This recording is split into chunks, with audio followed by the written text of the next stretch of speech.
Hey guys, I'm back with another review, and I'm a little late on this one, but why not? Here in the not too far off future, where Gotham is a police state and masks are outlawed, with his shot on sight orders, Bruce is nowhere to be found, and Gotham needs Batman. We'll follow this new story about a brand new Batman in Future State, the next Batman #1. We open up the issue with Batman giving a rundown of what's going on in Gotham. It's a police state now run by the magistrate, a private security force that has orders to shoot on sight anyone wearing a mask, with him as the #1 target. Batman realizes the more Gotham changes, the more it stays the same. We see Batman square up with the criminal wearing a mask. They get found by the patrolman, with Batman telling the dirtbag that he's saving his life even though it's not worth saving, and takes his mask. The police tell them to put their hands up in the air, but Batman escapes. The cops find the East Side rapist, with one wondering what about Batman, but his partner says forget about Batman because with this perp, this will get them promoted. This Batman thinks it's too soon to fight police head on, as he didn't know how the other Batman did this job, but corrects himself saying that he is Batman now, and he will protect his city. We go see the Fox household, with Luke Fox greeting his mom, and she's telling Luke to not turn into Bruce Wayne with his long nights. Luke remarks that her laws for vigilantes may not be any good. She gets pissed and tells him to visit his sister and come back and say that to her again. Luke says that his mom's perception of justice is warped because she blames masks for everything that happened to Tim. Next we see the little Santa Prisa neighborhood. A gang has a blood in with two kids that want to belong, to have family, to feel safe and protected.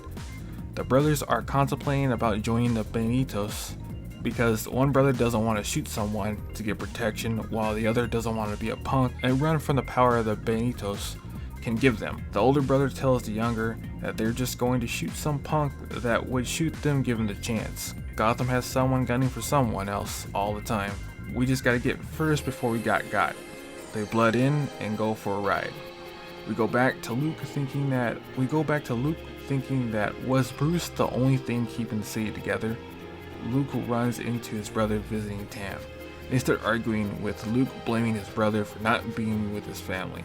Tim was sent away, but Luke says it was years ago, and Tim Fox never owns up to anything. Tim says his name is Jace now, but Luke says he will always be Tim Fox, the family screw up. Luke blames Jace for what happened to Tam, so don't come back being here for her. Jace leaves because Luke doesn't want to hear anything he has to say. Later we get former Gotham PD partners at the batting cages, with Chubb asking her former partner, Whitaker, that it feels wrong for these peacekeepers to have a shoot on sight directive for masks, even though she didn't really care much for masks to begin with, but with the line, it's starting to blur from right and wrong. Whitaker tells her people make the line and cops just have to walk it, but he's done with the game. Chubb doesn't believe him, as there are rumors of an ex-cop helping perps pull off one job, just one, then they get lost. Whitaker tells her to not stick her fingers through the fence or she'll get hit by a tip. She leaves it at that. We go back to the Benitos, and they spot a hype soldier, and all the brothers have to do is aim and shoot. Just breathe and blast him. But before the bullet can leave the chamber, the younger brother stops the older from killing the guy. Before they can run over the hype soldier, Batman saves him. The Benitos can't believe it is Batman that's after them. Jumps on the car and makes them crash into a truck.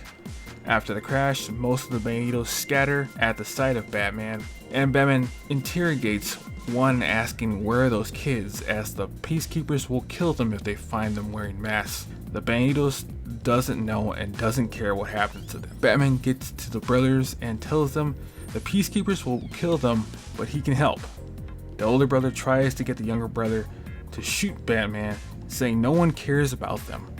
Batman pleads with them, and the younger brother hands over the gun, but the older brother blames him for selling him out. The peacekeepers arrive and Batman escapes with the brothers. Later, the younger one asks, is he going to take them to jail?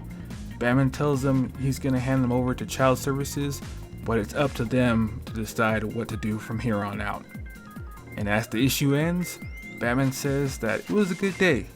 He thinks the city is getting a little safer, but the more things change, the more they stay the same. My thoughts on this issue are that I love the art and the tone of the book as it paints Gotham at the breaking point with Bruce gone, the police controlling everything, and the shoot to kill anyone order wearing a mask in a potential 10 to 15 years in the future of Gotham. We follow the new Batman continuing where the first one left off, protecting the city. We also follow Luke as he's trying to help where he can, but it doesn't help that his mom is helping the magistrate take control with the laws as long as the masks are gone. I didn't like that Luke's mom was blinded by anger that she can't see that she's hurting Gotham more than she's helping. But I really did love the new Batman, especially when he talked the younger brother out of killing someone for protection from a gang and handed over the gun to him. To me, that solidifies the new person as Batman, the willingness to never give up on someone, that it's never too late to do the right thing. I can't wait to read more. But that should do it with this review. Stay safe, guys, and I'll see you soon. Thanks for having me. You picked a winner. Where's my room in top billing?